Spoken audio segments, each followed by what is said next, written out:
Hello student, welcome to online class in Satya Sai inter college. आज हम लोग पढ़ेंगे फिजिक्स क्लास 12 लेक्चर 8 चल रहा है और पहला चैप्टर जो हमारा विद्युत आवेश एवं क्षेत्र का ये पार्ट 8 है। ठीक है। इससे पहले बता दें 2 दिन क्लास नहीं चल पाई, स्वास्थ्य कुछ हमारा सही नहीं था और आज भी जो है कुछ समस्याएं हैं, लेकिन फिर भी क्योंकि नुकसान भी हो रहा है तो हमने कहा हम पूरी कोशिश करते हैं क्लास लेने की। अगर कोई समस्या होती है समझने में, थोड़ा समझने का प्रयास कीजिएगा। नहीं समझ में आता है तो हमें एक बार हमसे पूछ लीजिएगा, कमेंट करके भी पूछ सकते हैं, क्लास में आप व्हाट्सएप ग्रुप से भी पूछ सकते हैं, मैं पूरा बताने का प्रयास करूंगा। ठीक। चलिए, तो हम लोग कहाँ तक पढ़ चुके थे भाई?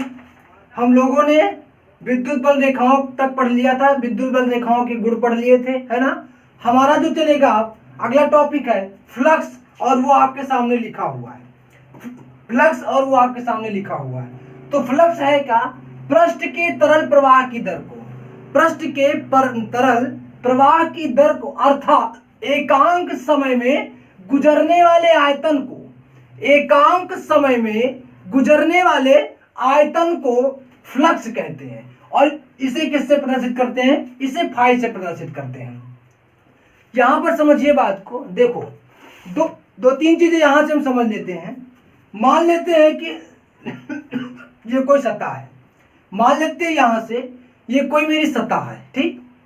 अब यहां पर देखो सतह में एक चीज देखिए, क्षेत्रफल सदिश के बारे में हम पहले देखते हैं। क्षेत्रफल सदिश क्या है? जो सतह होती है, पहले विद्युत क्षेत्र रेखाएं देखो, अगर हम सतह को इस प्रकार हो, सतह ऐसे हो तो विद्युत क्षेत्र रेखाएं क्या हो? कुछ इस प्रकार से निकलेंगी, कुछ इस प्रकार से निकलेंगी, कुछ इस प्रकार से निकलेंगी, है ना। अगर जो है सतह इस प्रकार से रखा हो तो कुछ ऐसे निकलेंगी, कुछ ऐसे निकलेंगी, है ना। और सतह ऐसे रखा हो थोड़ा सा तिरछा करके, तब विद्युत क्षेत्र रेखाएं कुछ इधर से निकलेंगी, कुछ इससे निकलेंगी, कुछ इससे निकलेंगी। अभी ये कंडीशन हम लोग पढ़ेंगे, लेकिन उससे पहले हम सबसे पहले अब आ जाते हैं विद्युत फ्लक्स पे। विद्युत फ्लक्स समझेंगे क्या है? विद्युत फ्लक्स, विद्युत फ्लक्स। तो विद्युत फ्लक्स क्या है भाई? विद्युत फ्लक्स है कि किसी सतह से गुजरने वाली, किसी सतह से गुजरने वाली विद्युत क्षेत्र रेखाओं को, विद्युत क्षेत्र रेखाओं को प्रदर्शित करने के लिए जिस भौतिक राशि को बनाया गया है, जिस भौतिक राशि का हम लोग उपयोग करते हैं, वो हमारा क्या कहलाता है? विद्युत फ्लक्स कहलाता है। फिर से समझिए क्या होता है। वैद्युत किसी सतह से गुजरने वाली वैद्युत बल रेखाओं को या वैद्युत क्षेत्र रेखाओं को प्रदर्शित करने के लिए जिस भौतिक राशि का प्रयोग किया जाता है उसे क्या कहते हैं? विद्युत फ्लक्स कहते हैं। ठीक ठीक है, लिख दे। लिख के वो चले। क्या होता है? किसी सतह से, किसी सतह से वैद्युत क्षेत्र किसी सतह से गुजरने वाली विद्युत बल रेखाओं, विद्युत बल रेखाओं को प्रदर्शित करने के लिए, प्रदर्शित करने के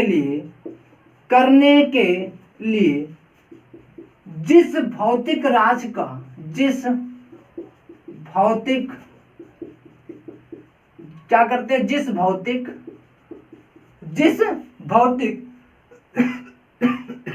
राशि को उपयोग में लाते हैं, है ना। जिस भौतिक राशि को परिभाषित किया जाता है ना, प्रदर्शित करने के लिए जिस भौतिक राशि को परिभाषित किया जाता है, परिभाषित किया जाता है, उसे क्या कहते हैं? उसे विद्युत फ्लक्स कहते हैं। उसे विद्युत फ्लक्स कहते हैं, विद्युत फ्लक्स कहते हैं। ठीक है। तो किसी सतह से ये सतह है, किसी सतह से गुजरने वाली विद्युत बल रेखाओं को या विद्युत क्षेत्र रेखाओं को प्रदर्शित करने के लिए हम जिस भौतिक राशि को परिभाषित करते हैं उस क्या कहते हैं? विद्युत फ्लक्स कहते हैं। ठीक है, विद्युत फ्लक्स कहते हैं। यदि देखिए यहां पर हम अगर देखें तो जो विद्युत फ्लक्स है इसकी हमें जो हमारा निकलता है व्यंजक वो अगर निकालना चाहें, देखो जैसे मान लीजिए कि हमारा जो है ये क्या है वैद्युत, ये हमारी एक सतह है, ठीक है, ये हमारी क्या है एक सतह है। समझना थोड़ा सा दिक्कत हो सकती है क्योंकि गला बिल्कुल साथ नहीं दे रहा है, फिर भी हम पूरा बोलने का प्रयास कर रहे हैं, ठीक है। तो यहां से देखो ये मान लेते हैं जो ये है ये क्या है बल रेखाएं हैं, ये क्या है विद्युत बल रेखाएं हैं, विद्युत बल रेखाएं हैं, ठीक। यहां से ये मेरी क्या है वैद्युत बल रेखाएं हैं, ठीक है। और जो है वैद्युत बल रेखाएं हैं, यहां पर जो है ये जो इसका ई वेक्टर है, वैद्युत क्षेत्र क्या है इधर की ओर है ई है, यहां पर एक जो है अब इसका क्षेत्रफल सदिश क्या होगा जरा समझो बात को। देखो जब देखो क्षेत्रफल सदिश का मतलब क्या होता है कि क्षेत्रफल पर एक लंबवत लाइन है ना, क्षेत्रफल सदिश का मतलब होता है कि क्षेत्रफल पर एक लंब खींचा हो। तो यदि ऐसे है तो इसका क्षेत्रफल सदिश क्या होगा ये होगा, समझ रहे हो ना बात को। यदि ऐसे है तो क्षेत्रफल सदिश ये होगा, यदि ऐसे तो क्षेत्रफल सदिश ये, मतलब 90 अंश का कोण बनाती हुई, ठीक। और इसके बाद यदि ऐसे है तो मेरा क्षेत्रफल सदिश ऐसे होगा, है ना, और यदि ऐसे है तो ये ऐसे होगा। तो यहाँ पर जो हमारा क्षेत्रफल सदिश होगा ये किस प्रकार से, ये ऐसे है ना, ये ऐसे है इस तरह से, तो ये क्षेत्रफल सदिश इस प्रकार से होगा तिरछा। तो यहां से हमारा क्षेत्रफल सदिश हो जाता है ये, क्षेत्रफल सदिश हमारा हो जाता है ये एस वेक्टर, एस वेक्टर है ना, ठीक। और यहां से ये कौन सा कोण बन रहा है, ये कोण बन रहा है थीटा, कि कौन सा कोण बन रहा है थीटा कोण बन रहा है, ठीक। तो यहां से देखो क्या निकल कर के आ जाएगा कि ए जो समतल है, जिस जो समतल पृष्ठ है ना, समतल पृष्ठ है उस पर क्या है ई जो है वो वैद्युत क्षेत्र है। इस प्रकार रखा है कि वैद्युत क्षेत्र की जो तीव्रता ई है उस पर पृष्ठ के अभिलंबवत जो कोण है वो क्या है थीटा कोण है। तो यहां से माना वाला जो आपको नोट्स दे ही दिया जाएगा वहां से लिख दोगे, हम लिखेंगे तो काफी ज्यादा ये बड़ा हो जाएगा। तो यहां से मेरा क्या बन जाएगा, यहां से जो विद्युत फ्लक्स होता है ना इसे किससे प्रदर्शित करते हैं, इसे हम फाई ई से प्रदर्शित करते हैं, फाई ई से प्रदर्शित करते हैं, फाई ई से प्रदर्शित करते हैं, ठीक है। तो यहां से जब फाई से प्रदर्शित करते हैं तो फाई ई इक्वल टू क्या हो जाएगा, फाई ई इक्वल टू क्या हो जाएगा, यहां से फाई ई इक्वल टू क्या हो जाएगा ई डी एस, यहां से हो जाएगा ई एस कॉस थीटा, ई एस कॉस थीटा, ई एस कॉस थीटा, ये हो जाएगा ई एस कॉस थीटा।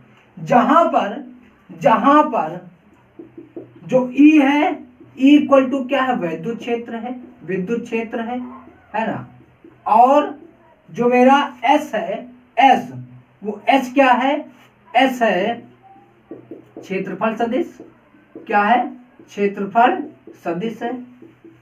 और ये थीटा क्या है, थीटा क्या है क्षेत्रफल सदिश और विद्युत क्षेत्र के बीच का कोण, क्षेत्रफल सदिश और विद्युत क्षेत्र के बीच का कोण, थीटा इक्वल टू क्या है क्षेत्रफल, क्षेत्रफल सदिश सदिश तथा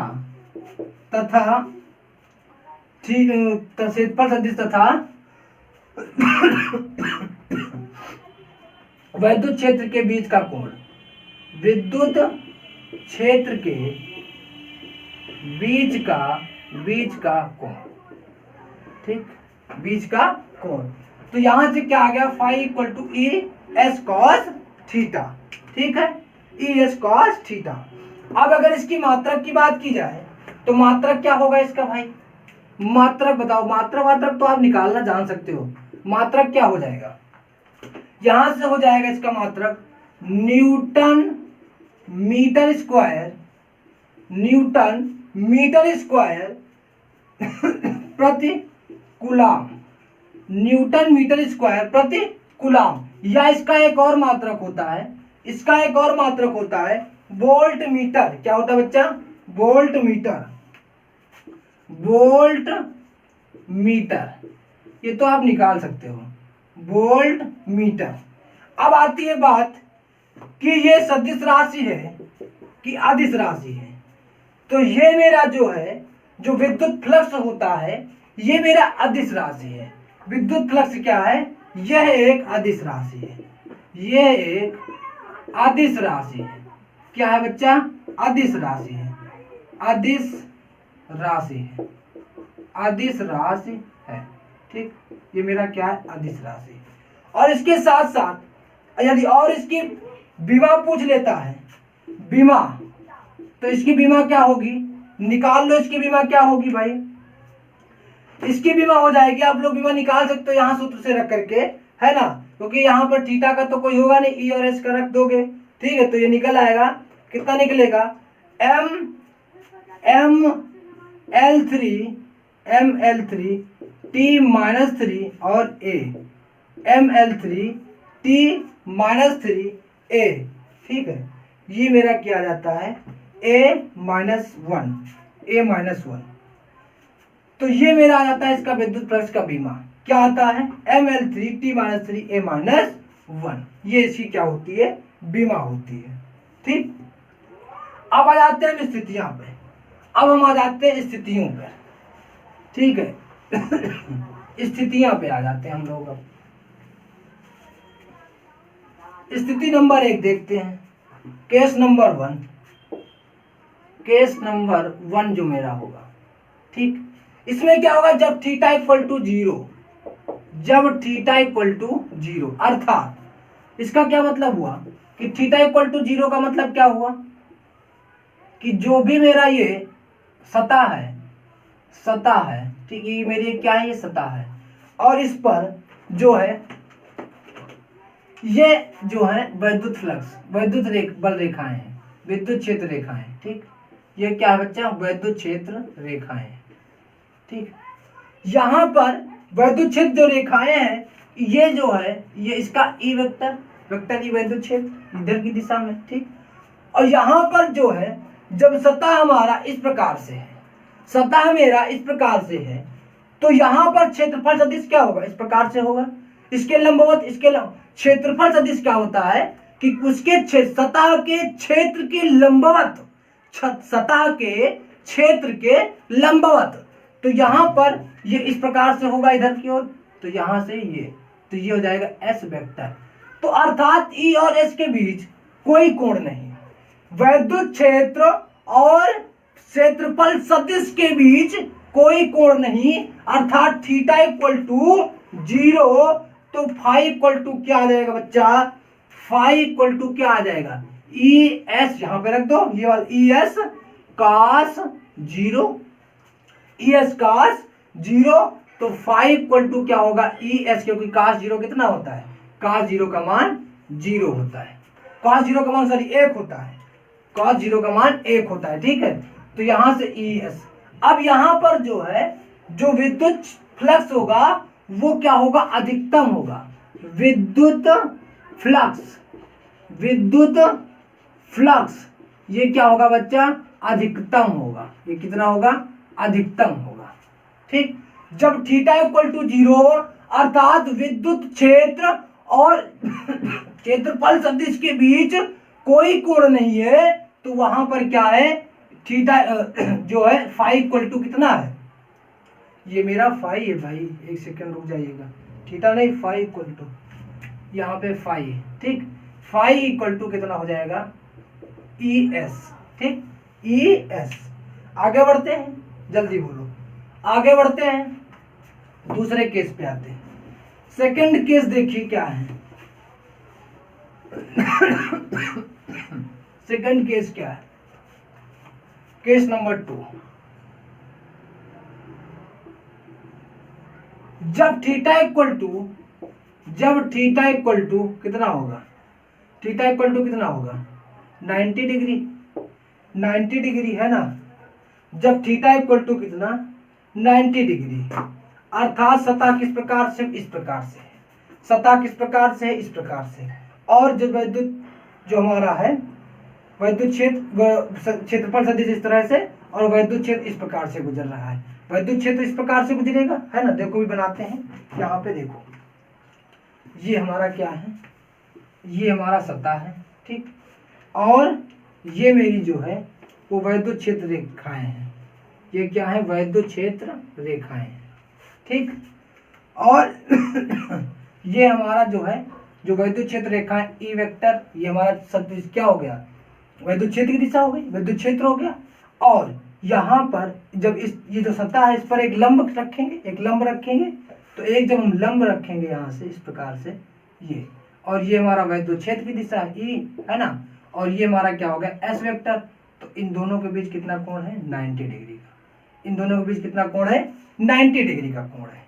जब 90 डिग्री का कोण है तब क्या होगा, फाई इक्वल टू क्या हो जाएगा, phi equal to E S cos 0 यहाँ पे रखा था ना, कास 0 रखा था, यहाँ क्या रखेंगे कास 90 रखेंगे। तो कास 90 का मान क्या होता है 0 होता है। तो फाई इक्वल टू क्या आ जाएगा, यहाँ से 0 आ जाएगा। तो इसका मतलब कि जब क्षेत्रफल सदिश सतह के जो है लंबवत है ना, विद्युत क्षेत्र के लंबवत है, तो विद्युत फ्लक्स क्या होगा, विद्युत फ्लक्स न्यूनतम होगा अर्थात 0। विद्युत फ्लक्स क्या होगा न्यूनतम होगा, विद्युत फ्लक्स क्या होगा न्यूनतम होगा। समझ में आ रहा है? आजकल नहीं भी आ रहा है, थोड़ा सा एडजस्ट करिएगा, मैं पूरी कोशिश कर रहा हूं फिलहाल, ठीक है। चलो आगे बढ़ते हैं। अगला केस आता है, अगला केस आता है, केस कौन सा, तीसरा। केस नंबर कौन सा है, तीसरा, ठीक। केस नंबर कौन सा, तीसरा आ जाता है। तो तीसरे पे जब हम पहुंचे देखिए ये तो हो गया कि जब हमारा जो सतह है वो क्या है, नियमित सतह है। अब हम आते हैं जो हमारा अगला केस होगा, केस नंबर 3, ये अनियमित सतह के लिए होगा। किसके लिए होगा, अनियमित सतह, अनियमित सतह के लिए। अनियमित, जब सतह अनियमित हो, जब सतह अनियमित हो, अनियमित, जब सतह क्या हो बच्चा, अनियमित हो, जब सतह अनियमित हो। और यही को कभी कभी पूछ लेता है विद्युत फ्लक्स तथा विद्युत क्षेत्र में संबंध।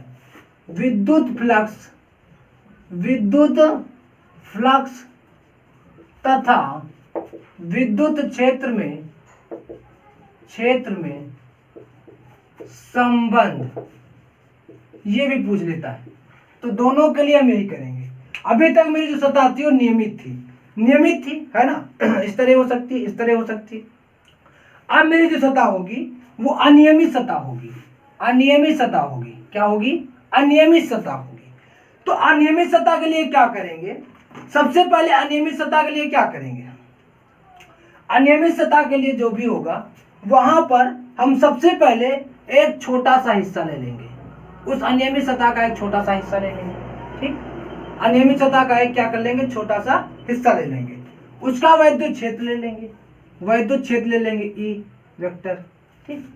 उसके बाद अब इस सतह का हम क्या करेंगे, क्या निकालेंगे, क्षेत्रफल सदिश निकालेंगे। अब इस सतह का क्या करेंगे, क्षेत्रफल सदिश निकालेंगे।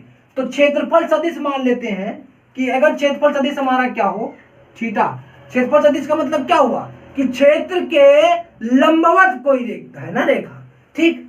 तो यहां से ये मेरा क्या हो गया, ये थीटा, यदि इससे थीटा कोण बन रहा हो और ये मेरे क्षेत्रफल सदिश क्या है, एस वेक्टर, ठीक, एस वेक्टर, ठीक है।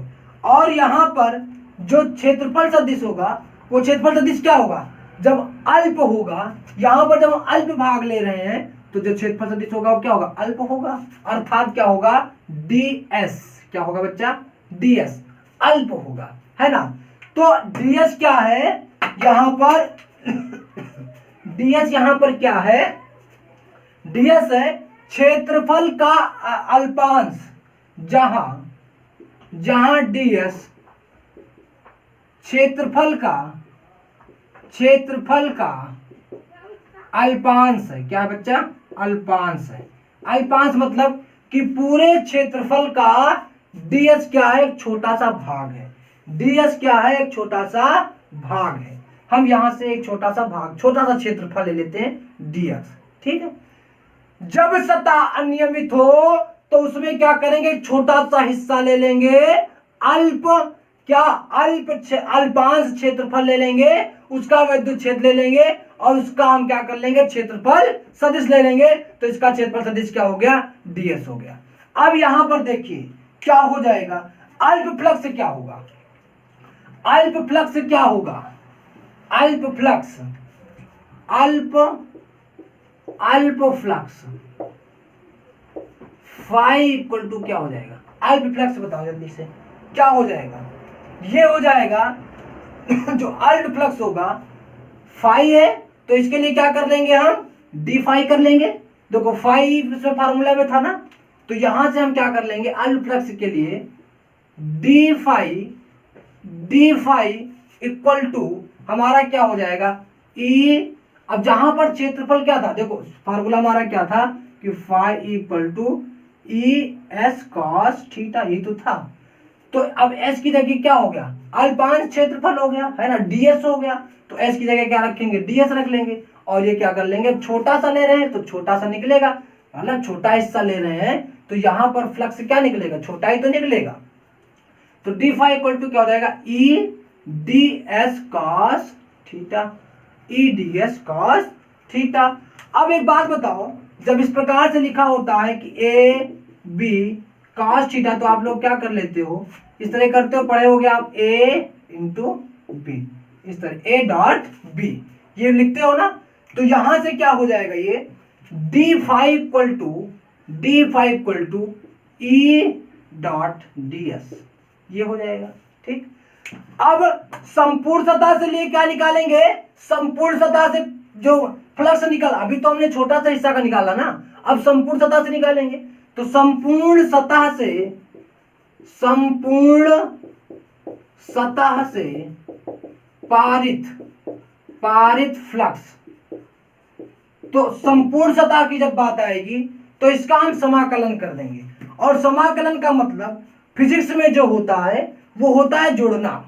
तो यहां पर क्या करेंगे, देखो इसी तरह छोटे छोटे कई हिस्से अगर ले, इसको ds1 मान ले, इसको ds2, इसको ds3, तो इसमें क्या होगा, सबको इकट्ठे क्या करना पड़ेगा, हमको जोड़ लेंगे।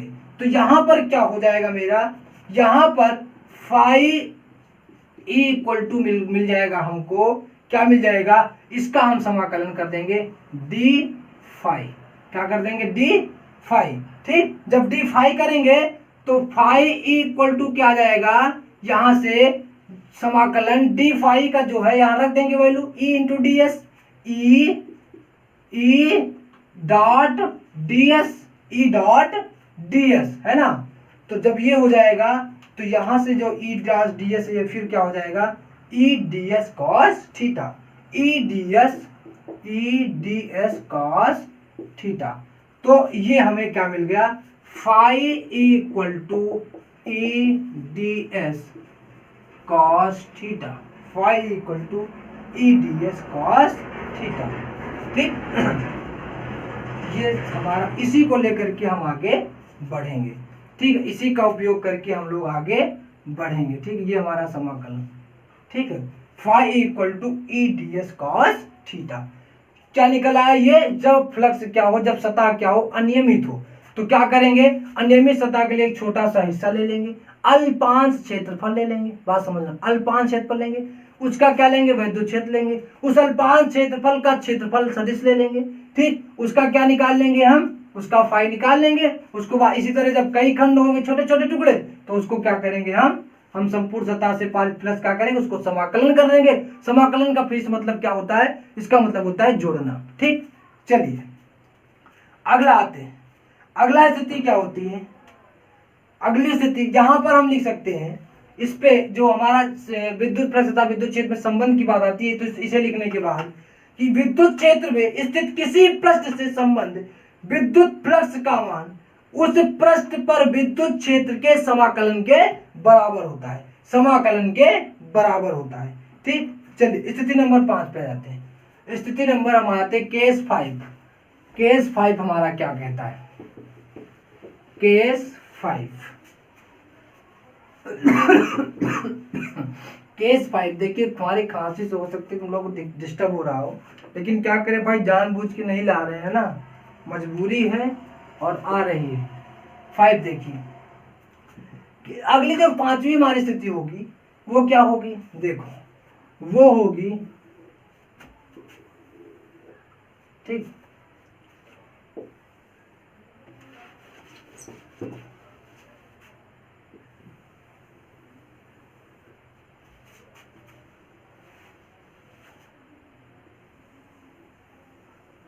ये यहां पर देखो, ये आप लोग पढ़ चुके हो, अभी देखो समझ में आ जाएगा तुरंत आपको। ये आप लोग विद्युत क्षेत्र में पढ़े हो, विद्युत क्षेत्र में आप लोगों ने इसको पढ़ा है।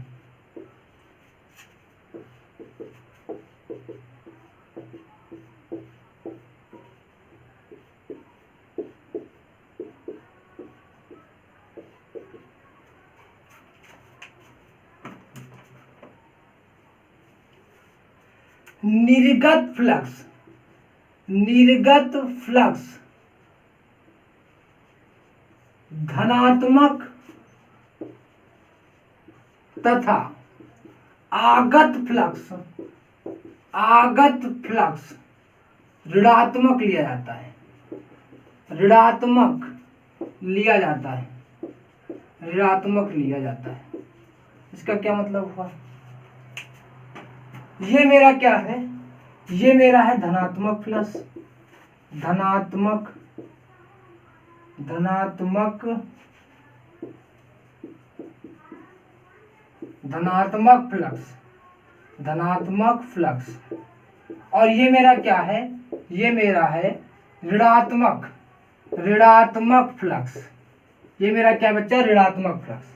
ये मेरा धनात्मक है, धनात्मक, और ये मेरा क्या है? ऋणात्मक फ्लक्स। ठीक, धनात्मक और ऋणात्मक, ठीक है। धनात्मक, धनात्मक फ्लक्स और ऋणात्मक फ्लक्स। ठीक, देखो इसका क्या मतलब हुआ कि धनात्मक फ्लक्स विद्युत क्षेत्र में क्या पड़ा था? क्या होता था? प्लस से क्या होती थी? विद्युत बल रेखाएं निकलती थी, विद्युत क्षेत्र रेखाएं प्लस से निकलती थी। तो यहां पर धनात्मक फ्लक्स का क्या मतलब हुआ कि निर्गत फ्लक्स धनात्मक, निर्गत फ्लक्स क्या होगा? धनात्मक। निर्गत मतलब जो बाहर की ओर निकल रही होगी, जो बाहर की ओर निकल रही होंगी वो क्या होगा? धनात्मक होगा।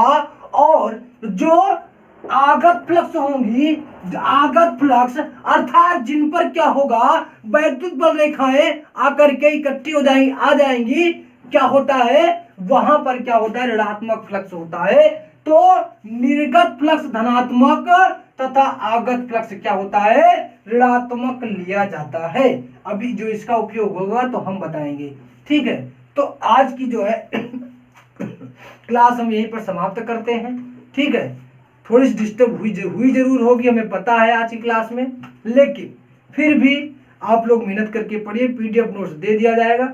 मिलते हैं अगले क्लास में। उम्मीद करता हूं आप लोग अच्छे से पढ़ाई कर रहे होंगे, ठीक है। मेहनत करते रहिए, हम लगातार आपके साथ हैं। बहुत जल्दी हो सकेगा तो सेकेंड फिजिक्स आपके तिवारी सर जो है सेकेंड फिजिक्स स्टार्ट करने वाले हैं, ठीक। बहुत जल्दी आपको सेकेंड फिजिक्स की भी क्लास मिलने लगेगी, ठीक। चलिए, घर पर रहिए, सुरक्षित रहिए और अच्छे से पढ़ाई कीजिए, ठीक।